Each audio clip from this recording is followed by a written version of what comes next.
guys! For today's video, gusto ko lang pong kwento sa inyo na nakipag-barter po ako. Bali, yung isang kapatid po nito ang i-barter ko. Ang kapalit po ay eto. Yan po ang kapalit. Si Bunny Ear, si Aloes, at saka si Mendocay. Binigyan din po niya ako ng aloe vera. Sorry po doon sa pusa. Gusto niya lagi binibidyo din siya. Yan. Tapos aloe vera on taba. Gusto ko rin po yan kasi ang daming pwedeng paggamitan yan. So, tuwan-tuwa po ako kasi ito po yung kapalit.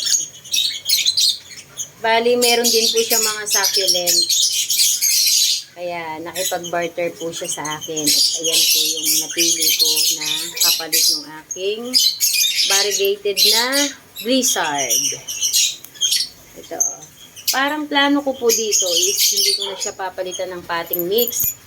Kasi maganda naman po yung potting mix niya. Ano po ito nakalagay sa rain and shine. Okay naman. Hindi naman po namamatay. Kaya hindi ko na rin po siguro papalitan ng potting mix. Tsaka ang hirap po niyang palitan kasi basa. Tapos dito nga po pala, meron siyang against the light ako. Meron siyang pinapatubo na ayun,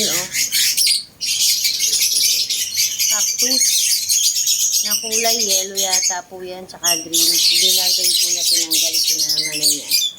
So yan, hindi ko na po siya iriripat. Hayaan ko na lang po siya dyan sa kanyang paso at ang kanyang potting mix. So guys, hanggang dito na lang po. Gusto ko lang pong ipakita sa inyo yung nakapalitan ko sa aking pakikipag-barter. Thank you guys! Bye!